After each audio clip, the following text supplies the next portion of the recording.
Hello everybody, my name is Marlowe and welcome back to another episode of Minecraft Survival, where today we are making yet another addition to our survival base over here in the mountains. Now I'm well aware that earlier on in the series I said my base here was done. Well, like all things in Minecraft, no build is ever truly finished. Especially with one like this that isn't exactly a mega build of sorts, it's just multiple small builds, if you can call them small, made up to create one large base that can just expand forever. So that's what we're going to be doing today, making a little expansion on our snowy mountain base. I would like to build a wool farm, and I think it's going to go somewhere over here. Kind of. I haven't thought of the exact location, but I'm kind of limited on space in that direction. And the build that I've got for today fits quite nicely on this platform or this platform down here. Obviously with a little bit of terraforming involved. So in between episodes, I've been a very busy boy resource collecting all of the materials we need for today. As you can see, there's a barrier in the way of my base. I'll get onto that in a second. But as you can see, here are all of my shulker boxes filled with all of the supplies we need for today, or at least most of them. And they just so happen to be to the exact number needed. Just look at my materials list on Lagmatica here for the schematic. I have everything I need. So in theory, by the time we're done with the factory that we're going to be building today, I should have 5 empty shulker boxes. Is it necessary to get the exact number of supplies? No, definitely not. But I think we all know that feeling when you're doing a build and you're nearly running out of resources and you place the final block and it just so happens to be the last one you have in your inventory. There's nothing like it. So I'm basically trying to replicate that myself. Anyway. So why is there a barricade in front of my doorway? Well, let me tell you a very quick story. So there I was in my storage room, which as you can see is very, very, very neatly organized and labeled. I was methodically loading all of my items into my shulker boxes, getting ready for the episode, and all of a sudden, I hear that dreaded noise. Yep, a creeper blew up in my storage room. The first time it's happened, and it was chaos, let me tell you that. It was stuff everywhere, all of my signs with my labeling broke, so I had to spend a good time going through all of my items, trying not to let them despawn and get everything back in their organized place. Thankfully, I eventually got it done. But I've learnt my lesson, and at some point I'll be putting something a bit more permanent up here, but for right now, that's gonna have to do. Because we have a wool factory to build. I don't know if I properly clarified that. We're going to be building the wool farm underground and then a wool factory connected to the farm above ground. Right here-ish.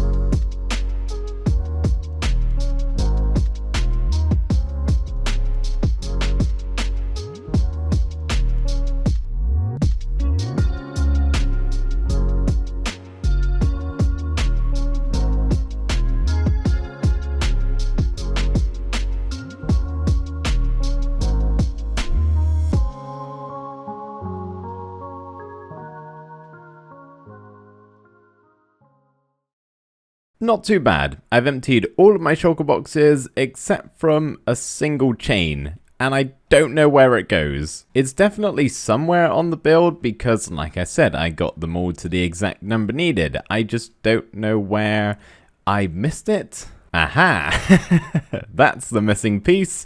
There we go. Let me just pop this in place.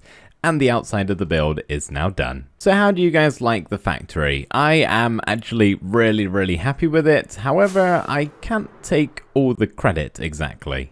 I'm also going to quickly go grab some scaffolding because I can't just fly back and forth the whole time whilst we talk about this. So let me actually go make a platform. There we go. That's a little bit better. We got some horizontal movement, but that's about it. So as I said, I can't really take full credit for this build, and that's because I followed a reference image to actually create this thing. Now, the reference image wasn't a Minecraft build, it was actually one of those little miniature buildings that you can get if you build those like custom train track sets. I don't know how to explain it, but I'll put a reference picture up so you can see what I was copying side by side with our house here. This is it. So as you can see, it's definitely got some strong similarities. I took some creative liberties and changed a couple of things to make it more suited to Minecraft, but yeah, I use that as a reference image. So of course, I'll leave a link to it down in the description below. As soon as I saw that picture on Pinterest, I knew I wanted to just basically copy it into Minecraft because I thought it was pretty much perfect. And usually that's not what I do if I find inspiration online. If I am looking around for some ideas, it's usually just to jog my initial idea. So quite often I'll look for concept art just to give me a starting point basically, and by the time my build is finished, it ends up looking nothing at all similar to what I was first referencing. This one, however, a little bit different because I was trying to copy it as best as I could. Obviously taking some creative liberties and changing a couple of things just so it suits Minecraft a bit better. And of course, I kind of had to make up the back and the sides too because I only had a front-facing image. But yeah, like I said, it's basically a copy of that one, so credit where credit is due. So I've pretty much finished the main build. All that's really left to do is add in all of the details, most of which are on the inside here. So let me quickly whip something up.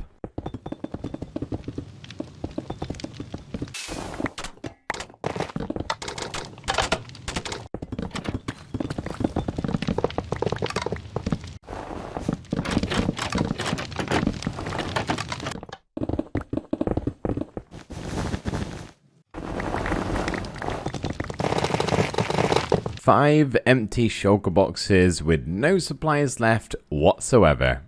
Very satisfying.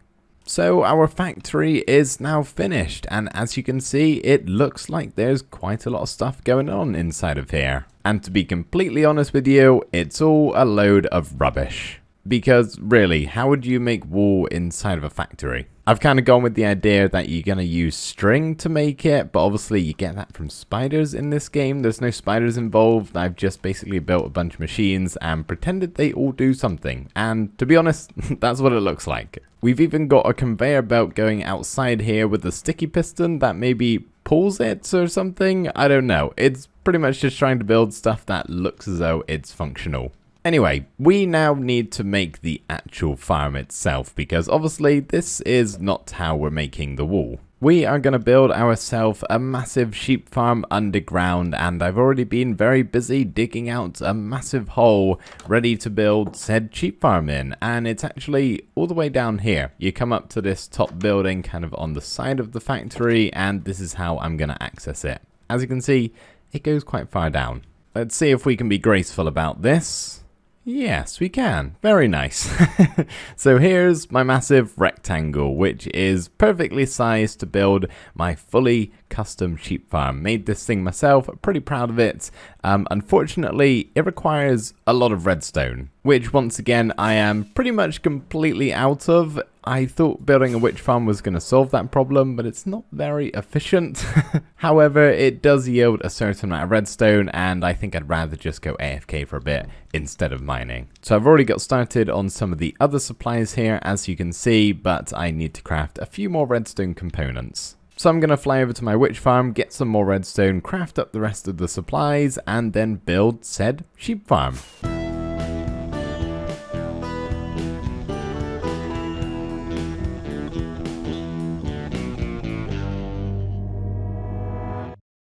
Ta-da! Sheep farm. Obviously missing the sheep at the moment, which we'll get in just a second, but I thought I'd show you how this works in a very quick and simple brief way. So if you don't know, if you power a dispenser with shears inside of it, it will actually shear the sheep in front of it. So that's the main premise for the farm. Down here we have some observers that will notice when this grass is eaten by said sheep inside, triggering the dispenser, shearing the animal. We're then going to have a minecart hopper going around on each of these levels here, as you can see all four of them picking up the drops, which then as the minecart goes round feeds into this hopper, into this dropper which auto shoots out items, and land down in the center here, and we'll eventually route them all up into one specific storage system. So yeah, that's it. Nice and simple. Really quite happy with this design. Plus it's perfectly symmetrical and, to be honest with you, kinda nice to look at. Anyway, I'm not going to bore you with the sheep moving process, but my plan is to basically breed up a bunch of sheep and go down level by level, dropping them into water and just pushing them into position. It's going to take me forever, but it's going to be really boring, so I'll just skip it out entirely. Other than being boring, that wasn't actually too bad, but as you can see, we now have 16 colourful sheep on every single layer, so a stack of sheep inside of our sheep farm. Before we turn the farm on itself, I would like to sort out the storage, otherwise we're just going to be wasting shear, durability, and all of the wool that we get, so yeah, before we turn this thing on for real, let's sort that out. I would kind of like to connect it up to our factory here. As you can see, we've got this pipe which goes into a hopper. So I'm thinking we make the items come up here, fall down into the hopper, and then this can then lead to the storage. Completely unnecessary, but I do love to see things move through pipes in Minecraft. I know this isn't the most impressive storage system in the world, but to be quite honest, it doesn't really need to be. And in fact, I kind of like this sterile, brutalist look in contrast with the bright, vibrant colors we have here, along with some of the sheep that we can actually see. Just kind of makes them pop even more. Now, I did have a little bit of an issue with the entranceway here, so I've had to just kind of make a hole in the side of the cliff here. Because originally we were going to use this drop down into the farm, which we still can, we just can't go back up there. And that's mainly because of those trapdoors. I was just going to do some ladders, and they obviously get in the way because they're taking up all of the hitbox room. And I know I could use water and do a block swapper at the bottom here for magma and soul sand and do something like that, but that would get in the way of the view of the sheep farm here, which I'm taking priority over because I really like looking down on this thing, and it's not even up and running yet. So maybe let's change that. So to get this thing underway, we of course have to place one of our minecart hoppers on every single one of these levels. That's no problem. But then I have to go around and fill all 64 of these dispensers here with 9 shears. 9 is probably overkill, they don't really run out that quickly, but I'd rather just stock it all now and not have to come back and do it for a very long time. And if you're wondering how much iron that is going to cost me to fill all of these dispensers, well, you may have seen a second ago, 2 stacks of blocks. Boy, am I thankful I have an iron farm. Not a good one though. I am nearly out of iron now, but it's fine. I'll get more over time. Okay, how do I do this? Can I... Oh, look at that pro move. Okay, push it and get out the way. That should be coming around the corner. There we go. Perfect. This is so satisfying to watch. Every now and again, you just see wool get fired out from all angles, especially when it slows at a time like that. It's nice. I could stay here for a while and watch this. I've even turned on connected glass textures, which I don't usually like doing. I prefer it when there's the border, but for something like this, yeah, it's definitely valuable. Anyway, so the farm is now officially all set up, so I think I'm going to leave this a little bit of a while, maybe set a time-lapse going, whilst I go and work on some other things to kind of finalize the build out here. Mainly leading this rail line to somewhere. I'm probably just going to build a little tunnel underground so it looks like it's, again, doing something even though it's doing absolutely nothing.